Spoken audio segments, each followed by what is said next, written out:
I'm Siti Aisha binti Muhammad No DCE 201074. Okay, this is my part for this presentation. 3.2 Responsibilities of an educator. One of the main characterisms of a true Muslim teacher is well versed of his responsibilities. According to Jama, there are three responsibilities: individual responsibility, responsibility towards the lesson, and responsibility towards the students.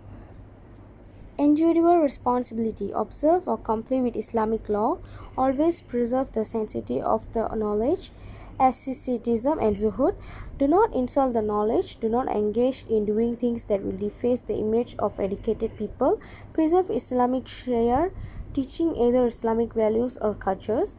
Okay, in this individual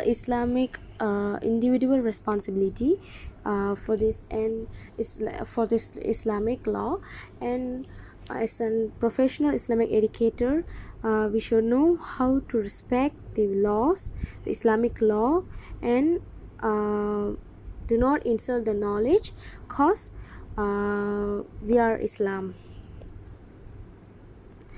In Quran versioning, we bestowed wisdom upon Luqman, enjoining, give thanks to Allah, who gives thanks to Allah does so to his own good, and whose disbelieves let him know that Allah is all sufficient, immensely praiseworthy.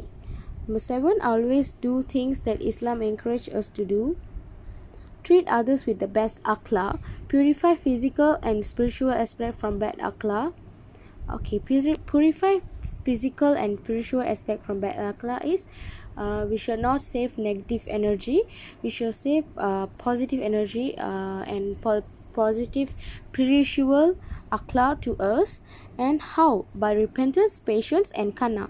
Patience is more important on this role. And number 10 is develop and enhance our professionalism. Develop and enhance our professionalism is we should not spoil our name, and as an Islamic educator we should develop more than we learned, and keep on seeking new knowledge. Keep on seeking new knowledge is we should think out of the box as an Islamic educator. Involved in writing, collect materials and conduct research. Okay, involved in writing means everyone should know how do we write, and we should know which materials we are collecting to teach to the students as an Islamic professional educator. Okay, B, responsibility towards the lesson. Clean yourself, take wudu, wear proper attire, take bath. Yes, of course, as a Islamia person we should do all this, and recite dua, read the dua taught by Prophet. Always remember Allah. Avoid doing things that are makruh, such as laugh a lot. Do not teach in the stage of hunger. Do not do disrespectful things. And when recite dua, we should be very patient and very serious. And do not insult our Islamic Allah's path. Respect the students, give salam, smile. Do not jump right into the topic. Start first with Bismillah, set of induction. Okay, Bismillah is very important to an Islamic professional educator. And respect the students. When we as a professional Islamic educator, when we give salams to the students and we smile to the students, and the students will respect us too, and the students love to study more and learn more. Okay, plan and arrange the timetable. Introduction, body and conclusion. Give advice to the students very well. Give advice. More important thing is it's a professional Islamic educator, we should give advice very softly to the students, and moderate voice, not too high, too low. Do not disturb next class. Repeat your points 3 times. If you want to change topic, stop for a while. Okay, we should give some break time for the students too, because students can't take too much of knowledge on only on one day, so they have to learn more than that. So do not mumble, speak slowly. Mumbling is not a good habit.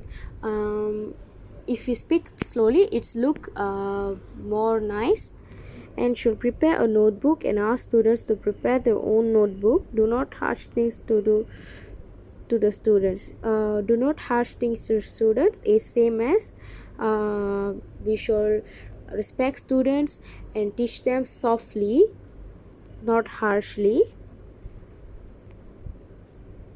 Attain the student's attitude in class. Answer questions. Okay, when we ask any questions, if the students answer the question, if that is wrong or right, we should listen to their answer too, and we should make correction for them. Get along with the newcomers, new students. Okay, this is a kind of good attitude for the student. From new students and new admission students should know how to respect them and how to talk to them and how to join with them, and with always use familiarities with the usage of wallahu alam and with tasbih kifara. Do not teach beyond his or her knowledge. Need to be trained and must be expert in the area of teaching. Okay, this is what is do not teach beyond his or her knowledge is we do not exceed out of the student's knowledge. We should know how long it can be studied from the student's knowledge. And number C is responsibility towards the students. Purpose of teaching students for the sake of Allah, enjoin goodness and forbid evil, to uphold Islamic teaching.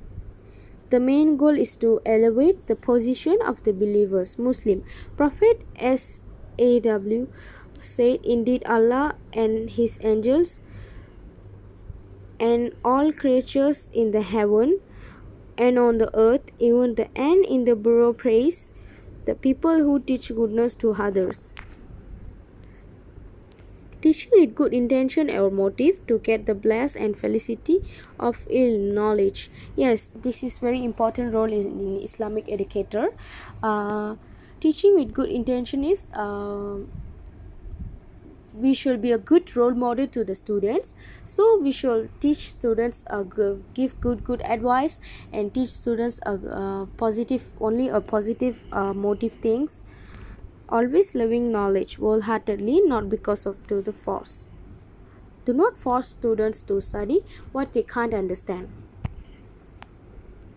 Love the students similar as you love yourself. Okay, we should respect ourselves too. On that way, we should respect the students and value the students. Do not hesitate them and treat the students with dignity. Always taking care of their affairs. Give advice softly, as I said. Use the easiest or simplest language or soft to let the students make understand. Okay, the first thing for this is we should know how should treat them and how should talk to them, and we should talk on their way. If we talk on their way, they know how to learn. They can pick up a bit fast. Make effort to ensure the students understand what we teach and cannot teach beyond our knowledge, expertise.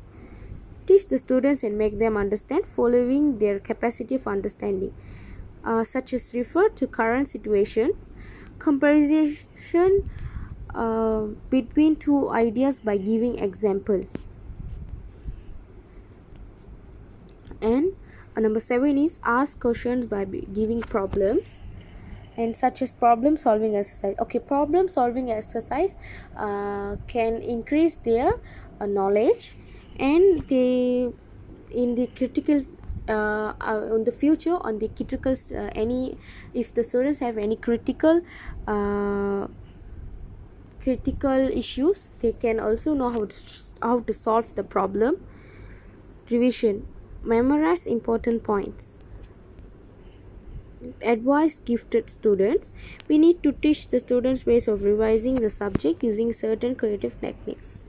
For example, using mind map. Treat the students equally and care about the condition of the students.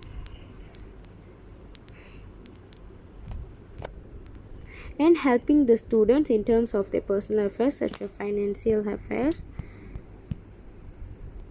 And this is my conclusion. All the principles of the methods contained in the Quran can be used as a means to achieve the goal of Islamic education, namely the formation of noble character and the main personality Islam according to the Quran and the Prophet Muhammad. Overall on this, on my part, I'm saying that Islamic educator is a precious job, and is full of patience and